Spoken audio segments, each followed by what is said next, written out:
Fluency with Priya. So today I'll be discussing with you all the strategies which are required for cracking the GPAT exam. This will be a detailed video. Even if you are not taking any coaching for this exam, still you can crack it, because बहुत से बच्चों का यही mindset होता है कि हमारा exam है तो हम कोचिंग ले, हम कोचिंग नहीं ले रहे तो हम कोई गलती कर रहे हैं एंड ऑल दैट. तो वो सब चीज़ें भी आज हम डिस्कस करेंगे. साथ में टिप्स एंड ट्रिक्स भी होंगी जो कि मैं आपको बताऊंगी कि ऐसे ऐसे आप पढ़ो, या पूरा एक डिटेल्ड वीडियो मैं आपके साथ आज शेयर करूंगी. ठीक है. और I am also GPAT qualified candidate, और मैंने भी कोचिंग नहीं ली थी, मैंने सेल्फ स्टडी करके ही GPAT क्वालिफाई किया था. So let's get started. सबसे पहले तो GPAT एग्जाम का अभी आप लोगों का क्या है कि बस सुना है GPAT एग्जाम. उसको पहले खुद देखो कि वो एग्जाम है क्या, उसकी कंडक्टिंग बॉडी क्या है, क्या टोटल टाइम आपको अलॉट होता है आपके एग्जाम के लिए, मोड क्या रहता है एग्जामिनेशन का, टोटल क्वेश्चंस क्या रहते हैं, पैटर्न क्या रहता है. तो आज मैं वो सब बताती हूँ. कंडक्टिंग बॉडी जो है आपकी NTA, ठीक है, NTA है जो कि आपको ये एग्जाम कंडक्ट कराती है. पहले AICTE थी, पर अब NTA कंडक्ट कराती है. दूसरी चीज, टोटल टाइम की अगर बात करें तो 3 आवर्स आपको टोटल अलॉट होते हैं इस एग्जाम के लिए. ओके, ये 3 आवर्स का पेपर होता है. उसके बाद इसका मोड क्या रहता है, मोड होता है कंप्यूटर बेस्ड मोड, एंड आपके MCQs रहते हैं. कोई डिटेल्ड आंसर नहीं रहता कि आपको वहां लिखने बैठना होगा, नहीं, MCQs रहते हैं. टोटल क्वेश्चंस की बात करूं तो 125 क्वेश्चंस इसमें रहते हैं. और पैटर्न आपका एग्जाम का होता है MCQs मैंने बता ही दिया. मोड होता है आपका ऑनलाइन, ठीक है, कंप्यूटर बेस्ड. CBT मोड का मतलब होता है कंप्यूटर बेस्ड टेस्ट. एंड अगर मैं बात करूं नेगेटिव मार्किंग की आपकी, तो yes, negative marking is there. एक क्वेश्चन आपका 4 मार्क का है तो आपने करेक्ट किया तो 4 मार्क मिल गया, आपने रॉन्ग किया तो आपकी नेगेटिव मार्किंग होगी. तो नेगेटिव मार्किंग का क्या सीन रहता है, 1/4 की मार्किंग रहती है. करेक्ट किया तो 4 मार्क आपको मिल गया, और रॉन्ग किया तो 1 negative mark will also be deducted. अब आते हैं second most important thing, syllabus. बहुत से बच्चे क्या करते हैं, पेपर है आपका GPAT का, सिलेबस देखा नहीं, बुक्स खरीद ली, डायरेक्ट लगे पढ़ने. ये चीज नहीं करनी है, ये आप बिग बिग नो है फ्रॉम माय साइड. सबसे पहले अपना सिलेबस डाउनलोड करो. सिलेबस में एक मार्कर लेकर बैठो, ठीक है. डाउनलोड के बाद उसके प्रिंट आउट लेके एक मार्कर लेकर बैठो, या जैसे भी आपको ठीक लगता है. उसमें ये चीजें देखो भाई कि हाँ, ये चीजें मेरे को आती हैं, ये चीजें इंपॉर्टेंट है, ये चीजें मेरे लिए टफ है. पूरे सिलेबस को ना ऐसे वो कर दो, क्या कहते हैं, एकदम छान लो उसको कि भाई ये चीजें मेरे को आती हैं, ये चीजें मेरे को नहीं आती, इन चीजों पे मैं ज्यादा ध्यान दूंगा. ये बहुत बहुत इंपॉर्टेंट पार्ट है आपकी पूरी प्रिपरेशन का. यहाँ पे मैं आपको बताती हूँ कि आपको कैसे अपने सिलेबस को नैरो डाउन करना है, अपने इंटरेस्ट को कैसे शॉर्टलिस्ट करना है. तो शॉर्टलिस्टिंग द इंपॉर्टेंट सब्जेक्ट्स और टॉपिक्स. सबसे पहले go through the syllabus carefully. ये मैंने आप लोगों को बताया दिया है, डाउनलोड करके अच्छे से उसको समझो. उसके बाद एनालाइज करो मेन सब्जेक्ट्स क्या हैं. आपके सिलेबस में भी ना 2 टाइप के सब्जेक्ट्स होते हैं, main subjects and minor subjects. Main आज इन आपका सुटिक्स हो गया, कोलॉजी हो गया, कोग्नोसी हो गया. माइनर आज इन जो आपके डिस्पेंसिंग फार्मेसी हो गई, ठीक है. ये जो सारी साइड की चीजें होती हैं, ये हो गई आपकी माइनर सब्जेक्ट्स. उसके बाद start with the topics that you are interested in or you can grasp easily. उन टॉपिक्स से आप स्टार्ट करो जो आपको लगता है कि हाँ यार, मैं फॉर एग्जांपल ले लेती हूँ कैप्सूल या टैबलेट का. आपने वो देखा, आपने सोचा हाँ यार ये वाला तो मेरे को अच्छे से आता है, पहले उससे स्टार्ट करो. उससे क्या होगा, एक कॉन्फिडेंस बिल्डअप होगा. जैसे एरोसॉल्स हो गए, जो भी मतलब आपका अच्छा टॉपिक है, ये मैं एक एग्जाम्पल दे रही हूँ, ठीक है. उसके बाद स्किप करो टफ टॉपिक्स पे. बेटा उससे क्या होता है ना, एक ना कॉन्फिडेंस बिल्डअप होता है इंसान में कि हाँ मैंने ये इतना कर लिया.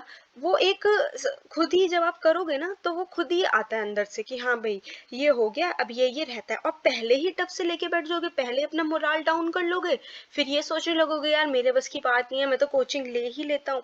देखो, कोचिंग लेना is not at all bad. मैंने ये नहीं बोला कि कोचिंग मत लो, इट इजंट बैड. पर जो आप लोगों का डाउट है ना कि मैं विदाउट कोचिंग क्रैक कर सकता हूँ, यानी आप डेफिनेटली कर सकते हो. टफ और इजी ना ये हम अपने मन में बना लेते हैं. आप इसको पहले ही इजी लेके चलो. भाई बी फार्म का सिलेबस ही तो आता है, इसमें पूरा 4th ईयर का आपका सिलेबस आता है, आप उस हिसाब से पढ़ो. इतने प्लेटफॉर्म्स, आप यूट्यूब से हेल्प लो, मैंने भी बहुत लेक्चर्स डाले हुए हैं, वो देखो, या मेरा अच्छा नहीं लगता किसी और यूट्यूबर का अच्छा लगता है उनका देखो, पर मेन चीज़ होती है कि आप अपनी स्टडी करो। तो सबसे पहले आप अपना सिलेबस डाउनलोड करेंगे, उसमें से आप अपनी इंपॉर्टेंट चीज़ें मार्क करेंगे। अभी मैंने आगे इंपॉर्टेंट टॉपिक्स भी बताए हैं, पर ये चीज़ मैं क्या बोल रही हूँ कि ये आप अपने इंटरेस्ट के हिसाब से भी अपने अपने टॉपिक्स निकाल के रख लो कि मेरे को ये आता है, मेरे को ये आता है, उनसे मैं पहले शुरू करूँगा अपने इंटरेस्टिंग टॉपिक से, फिर मैं टफ टॉपिक्स पे जाऊँगा। ठीक है, अब ये देखो, ये लिस्ट मैंने यहाँ पे बनाई है अपने खुद के उससे, मतलब काफ़ी देख दुख के कि कौन सा इम्पोर्टेंट है। तो सबसे पहले अगर मैं सुटिक्स की बात करूँ, इसमें pharmacokinetics, rheology, kinetics, drug stability, biopharmaceutics, surface and interfacial phenomena and jurisprudence, ये बहुत बहुत इंपॉर्टेंट टॉपिक्स हैं, इनसे बहुत क्वेश्चंस आते हैं। रही बात बुक की कि हमें किस बुक से पढ़ना है, तो मैंने डिस्क्रिप्शन बॉक्स में डाला हुआ है एक पूरी separate video I have made on the important books that one must refer for GPAT preparation. तो आप वो वीडियो ज़रूर देखना, उसमें ये आपको सारी इन्फॉर्मेशन क्लियर हो जाएगी। बाकी सुटिक्स आप लैकमेन से रेफर कर सकते हो। ठीक है, ये सुटिक्स के टॉपिक हो गए। फार्माकोलॉजी में oncology, oncology is really really important, सारे ये आपका कैंसर से रिलेटेड बहुत इंपॉर्टेंट है। Cardiovascular and blood products, again a very important topic. Chemotherapy drugs, जितने भी कीमोथेरेपी के लिए ड्रग्स यूज होते हैं, you should know them. Neuropharmacology, mode of action of drug, again a very very important topic I must say. Mode of action के लिए ना, आप देखो यार, बहुत सारे ड्रग्स होते हैं, इतना ग्राफ्स पढ़ना करना पॉसिबल नहीं है, तो सबका क्या करो ना, छोटा छोटा सा एक शीट लो, छोटा छोटा उसमें लिख लो कि हाँ भाई ये ड्रग है, ये ऐसे एक्ट करता है। उससे क्या होगा, जब लास्ट में रिवीजन करोगे तो एकदम एकदम रिवीजन हो जाएगा। ये पूरा का पूरा बुक का नहीं उतार लेना कि एक पैराग्राफ लिखा है तो पूरा लिखने बैठ गए, नहीं, ऐसे नहीं करना। पूरा पढ़ा और देखा कि अच्छा ये इससे इस रिसेप्टर पे एक्ट कर रहा है, या ये इस उस पे एक्ट करके ये एक्शन अपना शो कर रहा है, ये चीज करनी है। एडवर्स ड्रग रिएक्शंस में भी यही चीज करना, एक टेबल बना लो या एक शीट पे लिख लो। और हार्मोन एंटागनिस्ट, फार्माकोग्नोसी, कोकाटे वगैरह, ट्रीज एंड इवांस, ये ना आप मेरी वो वाली वीडियो जरूर देखना, उसमें आपको बुक्स भी मिल जाएंगी सारी। Volatile oils, glycosides, tissue culture, alkaloids, tannins, resins, carbohydrates and herbal drugs. Herbal drugs भी बहुत बहुत इंपॉर्टेंट है, क्योंकि हर्बल पे अब हम लोग बहुत फोकस कर रहे हैं, तो हर्बल ड्रग्स तो जरूर पढ़ के जाना है, कुछ भी छोड़ना है, हर्बल ड्रग्स नहीं छोड़ना है। फार्म एनालिसिस, और ये जो मैं इस टेबल में बता रही हूँ ना, एटलीस्ट ये टॉपिक्स तो आपके टिप्स पे होने ही चाहिए। एम्पीरोमेट्री, कंडक्टोमेट्री, पोलारोग्राफी, फिर mass spectro, potentiometry, flame photometer, UV, NMR, IR, ये स्पेक्ट्रो का हो गया सारा, पोलेरीमेट्री एंड क्रोमैटोग्राफी। तो ये वाला टेबल बहुत इंपॉर्टेंट है, इसको रेफर करके आप लोग अपने नोट्स वगैरह बना सकते हो, ये बहुत काम का टेबल है।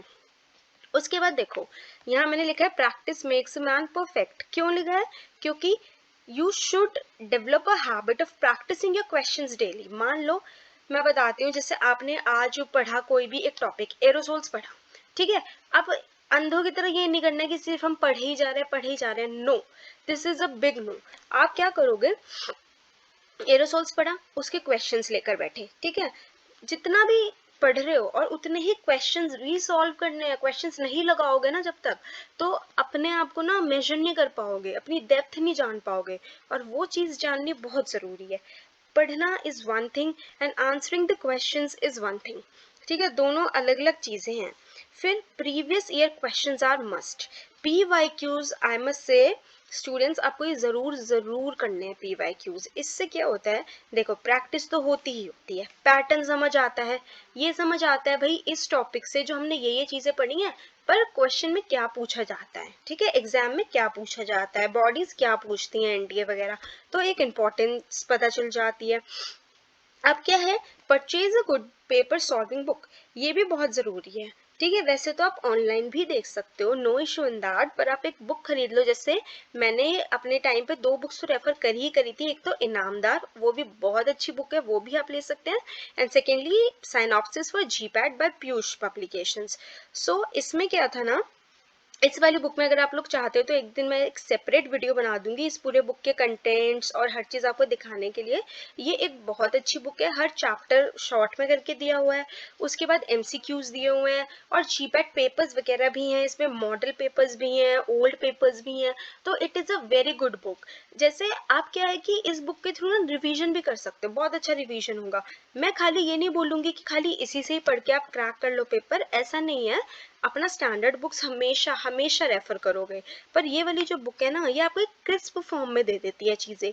तो उससे रिवीजन हो गया, एमसीक्यूज प्रैक्टिस करना हो गया, मॉक टेस्ट प्रैक्टिस करना हो गया, दिस विल बिकम ईजियर। ठीक है। Now solve the questions daily related to what you study. अब उन अभी जो मैंने आपको बताया कि जो टॉपिक मैं पढ़ रहा हूँ उसके मैं क्वेश्चन सॉल्व करूंगा ही करूंगा, ये टारगेट आपका होना चाहिए। टारगेट सेट करना बहुत बहुत इंपॉर्टेंट है। ठीक है। टारगेट आपका सेट रहेगा कि आज मेरे को इतने से इतने घंटे पढ़ना था, ये वाला टॉपिक पढ़ना था, और इतनी से इतनी देर मुझे अपने क्वेश्चंस प्रैक्टिस करने थे। ठीक है, तो ये चीज़ बिल्कुल समझ आ गई है ना। अब आते हैं नेक्स्ट पे। Analyze yourself. See, analyzing yourself is very important, not only for GPAT exam. आप कोई भी competitive exam देंगे बेटा, analyzing is really important. अगर हम खुद को analyze नहीं करते तो हम कैसे जान पाएंगे कि जो हम learn कर रहे हैं वो हमें कितना retain हो रहा है। हमारा ब्रेन कोई मशीन तो नहीं है ना कि हम इसमें डाले जा रहे हैं, no revision, no test, nothing, और हम सोच रहे हैं कि हाँ भाई ये 1-2 महीने बाद भी मुझे रिटेन रहेगा। नो, ऐसा नहीं होता है। सो आई विल से कि आप जो भी पढ़ते हैं आप हफ्ते में कोई भी एक टाइम बना लीजिए कि मैं इससे इस दिन रोज नॉर्मल प्रैक्टिस तो मैं करूँगा ही करूँगा, पर कोई भी मान लीजिए मंडे टू सैटरडे मैं पढ़ाई करता हूँ तो संडे को मैं क्या करूँगा, एक अपना 3 घंटे का या 2 घंटे का ही ले लो चलो, मैं अपना खुद का सेल्फ एनालिसिस करूँगा। उसमें मैं क्या करूँगा, प्रैक्टिस करूँगा, mock test, practice mock test and feel as if you are in the examination centre. हाँ, ये चीज़ देखो, ये चीज़ क्या होती है ना, ये मैंने भी किया था कि जैसे मैं क्या करती थी, अपना एक टाइम बना लिया था, 10 to 1 बैठती थी अपना एक कोई भी क्वेश्चन पेपर लेके, उसके बिल्कुल ऐसा रहता था कि भाई मेरा एग्जाम हो रहा है, मैं अपना मॉक टेस्ट ले लेती थी और उसको सॉल्व करती थी विदाउट डिस्टर्बेंस, विदाउट एनीथिंग, 3 घंटे अच्छे से बैठ के। उससे क्या होता है, ये जो आपकी घबराहट होती है ना उस दिन वाली, टेस्ट सेंटर में जाने की घबराहट, मैं कैसे करूँगा, कैसे मैं हैंडल करूँगा, मैंने तो सीबीटी मोड में नहीं दिया है ना, ये सब खत्म हो जाता है। ठीक है, वो जो मेंटल प्रेशर है ना वो आधा रह जाता है। ठीक है, तो ऐसे ही आपको एकदम अच्छे से प्रैक्टिस करना है। You will slowly develop the habit and will not be nervous on exam day. यही चीज मैंने आपको बताई। Set timer for questions and be true to yourself. Set timer for questions यहाँ पे मैंने इसलिए बोला है, मान लो जैसे ना हमारा क्या है कि अगर स्पीड स्लो है और हमें ये डर है कि हम इतना टाइम एक क्वेश्चन को दे रहे हैं और हमारा और पेपर छूट सकता है, तो उस चीज़ को ब्रेक करने के लिए, उस हैबिट को ब्रेक करने के लिए एक अपने पास ना टाइमर ऑन कर लिया करो। फ़ोन तो सबके पास है ही अब, तो टाइमर लगा दिया उसमें कि मैं इस क्वेश्चन को इससे ज़्यादा टाइम नहीं दूंगा और स्किप कर दो दूसरे वाले पे। तो टाइम मैनेजमेंट आ जाएगी इससे आप लोगों को एग्जाम के लिए। तो ये बहुत इंपॉर्टेंट पॉइंट्स है। ठीक है, और हमेशा be true to yourself, क्योंकि आप खुद को ट्रू रहोगे ना, वही सबसे ज्यादा इंपॉर्टेंट है। नंबर लाके आपको किसी को नहीं दिखाने कि मेरे आज मैंने मॉक टेस्ट दिया मेरे इतने में से इतना है, नहीं। अपने नंबर खुद को एकदम सही सही दो, फिर उसके बाद अपनी गलतियां देखो, उन गलतियों को दोबारा जाके पढ़ो, गलतियां देख के छोड़ो नहीं। ठीक है, यू शुड री स्टडी देम अगेन। दोबारा पढ़ो, अपने आप को एनालाइज करो कि मैं यहाँ लैग कर रहा हूँ, और फिर से पढ़ के मैं फिर से एग्जाम लिखता हूँ। ठीक है, मॉक टेस्ट मतलब। Now notes, notes are the saviour. ठीक है, make notes from standard books. जो आपकी देखो, आपने देखी स्टैंडर्ड बुक्स, केडीटी हो गई, रेमिंगटन हो गई, इतनी मोटी मोटी बुक्स होती है बेटा। अब इन बुक्स से ना आप ये तो नहीं, आप मान लो आपका पेपर 6 महीने बाद है या 8 महीने बाद है, आप पढ़ने बैठ गए, अब वही चीज आप जब रिवाइज करोगे क्या आप पूरी बुक लेके बैठोगे? मान लो एग्जाम के आप सोच रहे हो यार एक हफ्ता बचा है, मैं रिवीजन शुरू कर रहा हूँ, आप बुक्स लेके थोड़ी ना बैठ पाओगे अब इतनी स्टैंडर्ड मोटी मोटी बुक्स। तो उस चीज के लिए क्या होता है ना, नोट्स बहुत काम आते हैं। छोटे छोटे क्रिप्स नोट्स बनाने शुरू कर दो। जब आप पढ़ रहे हो ना साथ साथ छोटे छोटे लिखते रहा करो, तब तो आपको ऐसा लगेगा कि यार मैं क्यों लिख रहा हूँ, टाइम वेस्ट हो रहा है, पर टाइम वेस्ट नहीं होता। एक तो वो चीज बाद में काम आती है, और वो तब भी ना जब आप लिखोगे ना, it retains in your mind. Writing से रिटेंशन ज्यादा होती है। तो ये जो नोट्स आपको जैसे मिल जाएंगे ना क्रिस्प फॉर्म में, they will be really really helpful for last minute revision. Last minute revision एकदम एकदम जल्दी हो जाएगी, इसलिए आपको एकदम माइक्रो नोट्स बनाने हैं, एकदम क्रिस्प और शॉर्ट नोट्स बनाने हैं। और उसके सिवा make tables and summarise important points, ये भी करना है आपको। जैसे कि ये होता है ना कि इसका ये एगनिस्ट है, इसका ये एंटागनिस्ट है, या ये इसका एंटीडोट है, ये इसका कीमोथेरेपी एजेंट है, ऐसे ये सब चीज़ें एक पूरी टेबल में बना के अपना रख लो, अपनी अलमीरा में स्टिक कर लो, अपने रूम में कहीं स्टिक कर लो, चलते फिरते उसको देख लिया तो उससे क्या है, रोज देखोगे दिमाग में जाएगा ही जाएगा। ये तो एक नॉर्मल सी बात है ना। अब मैं यहाँ पे आपको कुछ एडिशनल टिप्स देना चाहती हूँ। देखो, prepare spectroscopy thoroughly since every year 6 to 8 questions based on spectroscopy like mass, UV, IR, NMR are asked. देखो, स्पेक्ट्रोस्कोपी तो अब तक आप लोग भी अगर बीफॉर्म थर्ड फोर्थ जो भी ईयर में आप लोग अच्छे से समझ गए होंगे, स्पेक्ट्रो इज रियली इंपॉर्टेंट, है ना। और इतनी टफ भी नहीं होती। यूवी आईआर तो ऐसे ही लर्न हो जाती है, हाँ एनएमआर थोड़ा टफ होता है, पर बाकी तो आप लोगों को याद हो ही जाता होगा। तो ना इसको अच्छे से प्रैक्टिस कर लो, क्योंकि मैंने भी ये चीज़ जब एनालाइज किए क्वेश्चन पेपर्स, तो मैंने भी ये चीज़ देखी कि यार 6 से 8 क्वेश्चन इससे पूछे जा ही रहे हैं। तो ये एक एनटीए का इम्पॉर्टेंट एरिया या favourite area you can say बन चुका है। Now prepare notes for the classification of drugs. ये तो बहुत बहुत इंपॉर्टेंट है, this is of utmost importance, क्योंकि इतने सारे ड्रग्स होते हैं, उनकी क्लासिफिकेशन ऐसे ही पढ़ना तो इट्स वेरी कम्बसम। छोटे छोटे नोट्स बनाने शुरू कर दो, ठीक है। 3-4 questions on herbal drugs are asked every year, so go through the chapter of herbal drugs। अभी मैंने पीछे भी बोला था कि herbal drugs को तो मुझे skip नहीं करना है, बहुत इससे आते हैं, 3 से 4 questions आते हैं, तो herbal drugs में अच्छे से पढ़ के जाऊंगा या जाऊंगी। Now try to solve numerical questions। हाँ, ये चीज़ ना एक न्यू मैं देख रही हूँ कि अब न्यूमेरिकल भी ज़्यादा पूछे जाते हैं। तो जो आपका एग्जाम होंगे अब आने वाले, उसमें से आप एक्सपेक्ट करो कि न्यूमेरिकल्स आएंगे। बायोफार्म से डिप्रेशन इन फ्रीजिंग पॉइंट हो गया, एलिगेशन मेथड हो गया, डोज वगैरह का हो गया, तो ये चीज़ भी न्यूमेरिकल्स पे भी ध्यान दो। बिल्कुल थ्योरी तो कर रहे हो ठीक है, पर बीच बीच में काइंड ऑफ की न्यूमेरिकल्स भी देख लो। मॉक पेपर्स सॉल्व करो, solve mock papers and previous year papers for the understanding the pattern of GPAT 2021 better. तो अपना मॉक पेपर्स हो गए, प्रीवियस ईयर पेपर्स हो गए, इन सबको अच्छे से प्रैक्टिस करो, पैटर्न समझ आता है, ये सब हम पहले ही डिस्कस कर चुके हैं। For topics like dispensing pharmacy, identify main areas through old question papers and make notes of important points. ये चीज़ मैंने आपको भी बोली, जैसे डिस्पेंसिंग फार्मेसी क्या है, मेरा एक माइनर सब्जेक्ट में आता है, तो उसके लिए ये नहीं है कि बहुत मोटी बुक लेके बैठ गया, मैं पढ़े ही जा रहा हूँ पढ़े ही जा रही हूँ। तो आप क्या करोगे ना, क्वेश्चन पेपर्स लेके बैठो, उसमें से देखो भाई ये पूछा गया है, मतलब अच्छे खासे पेपर्स लेके बैठना, ये नहीं 1-2 साल के बस देख ले, कम से कम 5-6 साल के, उसको एनालाइज करो, ठीक है भाई, इससे ये ज़्यादा पूछा गया है, उसको स्टैंडर्ड बुक से फिर नोट्स बना लो, ठीक है। अगर आप ये टिप्स भी फॉलो करते हो ना, तो आई होप आप कर लोगे अपना बहुत अच्छे से।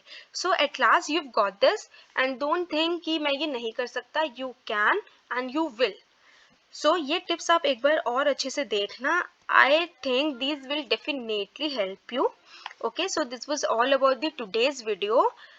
so if you think that this is beneficial, you can obviously watch the previous part of it, that is the books for GPAT preparation. I have mentioned the link in the description box, do check it out। and apart from this, I also make videos on GPAT series, okay, for your GPAT cracking series exam के लिए मैं बनाती हूँ, तो आप वो सब चीज़ें भी देख सकते हो। so I'll meet you in the next video, till then bye bye, take care and study nicely, okay, bye।